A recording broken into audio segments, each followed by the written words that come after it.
এই লেকচারারদেরকে এখন আমাদের দেখে রাখতে হবে যে 25 বছর পরে 20 বছর পরে উনি আসিতেও পারেন তত্ত্বাবধায়ক সরকারের উপদেষ্টা হয়ে। যারা নিজেরা ইউনিভার্সিটির মধ্যে দলীয় আচরণ করেন সেই লোকগুলি আবার আমাদের এখানে এসে তত্ত্বাবধায়কে এসে নিরপেক্ষ হয়ে যান। আপনি কিছুদিনের জন্য ঘষা কাচের ভিতর দিয়ে সবকিছু দেখলেন, তারপর আবার ঘষা কাজটা সরিয়ে দিলেন। তুষার ভাই শাহেদ তিনি বরিশাল থেকে প্রশ্ন করেছেন যে রাষ্ট্রীয় সম্পদ, তিনি বলছেন যে 32 তো আসলে রাষ্ট্রীয় সম্পদ, তাহলে রাষ্ট্রীয় সম্পদ ভাঙা কেন আসলে অপরাধ হবে না, আর এই অপরাধ যারা করছে তাদের কেন বিচার হবে না?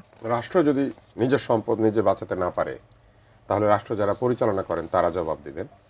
রাষ্ট্রের সম্পদ মানে জনগণের সম্পদ, জনগণের সম্পদ রক্ষা করার জন্য শপথ নিয়েছেন সরকার।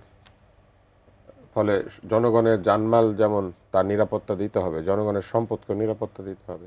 ফলে সেটা যদি তারা বাঁচাতে না পেরে থাকেন এবং এটাকে যদি রাষ্ট্রীয় সম্পদ মনে না করে থাকেন, ব্যক্তিগত মনে করে থাকেন, তাহলে সেটার জবাব নিশ্চয়ই কোনো না কোনো দিন দিতে হবে। আমি তো এই জন্যই বলেছি যে মানুষ দেখে বোঝে, চুপ করে থাকা মানে কিন্তু বোঝে না ব্যাপারটা তা না।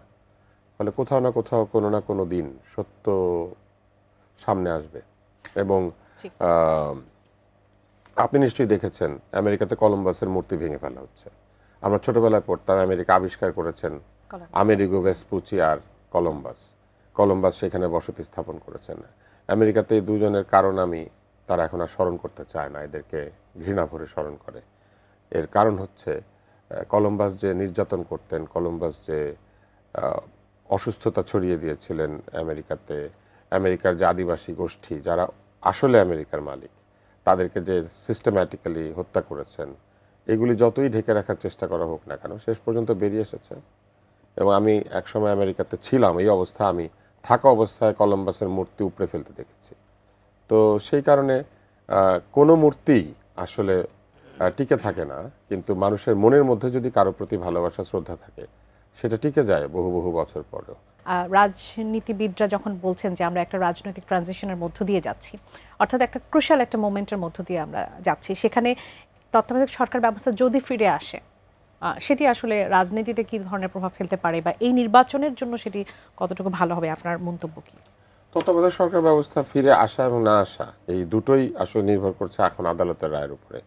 কিন্তু তত্ত্বাবধায়ক সরকার বিষয়টি একটি চিরস্থায়ী অবিশ্বাস, এই কারণে যে রাজনীতিবিদরা এখনো পর্যন্ত একে অন্যকে বিশ্বাস করতে পারেন না। এখনো পর্যন্ত ক্ষমতায় থাকা ব্যক্তি যে একটি সুষ্ঠু নির্বাচন আয়োজন করতে পারেন এই বিষয়টি আমাদের মধ্যে হয় নাই। স্বাধীনতার পরে এই 50 বছর পার হয়ে গিয়েছে, একাধিক স্বৈরাচারের পতন ঘটেছে, একাধিক প্রেসিডেন্টের হত্যাকাণ্ড আমরা দেখেছি, একাধিক গণ আন্দোলন আমরা দেখেছি।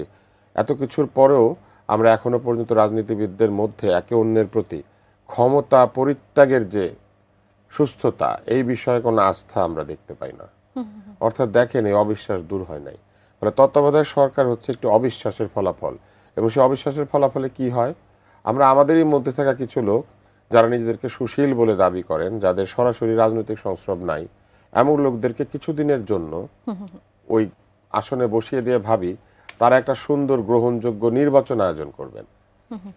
5 বছর যারা দেশ চালাতে পারেন তারা একটা ভালো নির্বাচন করতে পারেন না। এইটা হচ্ছে কালেকটিভলি আমাদের জাতির জন্য একটি লজ্জার বিষয়। ফলে যতদিন পর্যন্ত আমরা পৃথিবীর অন্যান্য সভ্য দেশের মতো নির্বাচন আয়োজন করতে পারবো না, স্বাধীন সার্বভৌম নির্বাচন কমিশন প্রকৃত অর্থেই তার দায়িত্ব পালন করতে পারবে না, বিচার ব্যবস্থা যতক্ষণ পর্যন্ত এই নির্বাচনী বিষয়গুলিতে স্বাধীন আচরণের মধ্যে দিয়ে আমাদের মধ্যে আস্থা পয়দা করতে পারবে না, ততক্ষণ পর্যন্ত তত্ত্বাবধায়ক সরকারের প্রয়োজনীয়তা থাকবে। এবং যতদিন পর্যন্ত তত্ত্বাবধায়ক সরকার থাকবে ততদিন পর্যন্ত গোটা পৃথিবীতে এইটাই প্রমাণিত হবে যে বাংলাদেশের মানুষ, বাংলাদেশের ক্ষমতাবানেরা ক্ষমতা ছাড়তে চায় না। ক্ষমতা ছাড়ানোর জন্য তাদের একটা নিরপেক্ষ থার্ড পার্টি আম্পায়ার লাগে। এবং আজকে মনে করেন যে অন্তর্বর্তী সরকার আছে, ভবিষ্যতে এরকম তত্ত্বাবধায়ক সরকার হলে আবারও এরকম আসিফ নজরুল, আবারও এরকম বিভিন্ন ব্যক্তিরা আসবেন, এই রেজওয়ানা হাসানের মতো লোকেরা আসবেন, এখন যারা ছোট ছোট এনজিও করছেন, বা এই মুহূর্তে ধরেন কেউ ক্রিমিনোলজির অধ্যাপক, কেউ মনে করেন সমাজবিজ্ঞানের অধ্যাপক হবে আর কি সামনে, এখনো হয় নাই, লেকচারার। এই লেকচারারদেরকে এখন আমাদের দেখে রাখতে হবে যে 25 বছর পরে 20 বছর পরে উনি আসিতেও পারেন তত্ত্বাবধায়ক সরকারের উপদেষ্টা হয়ে।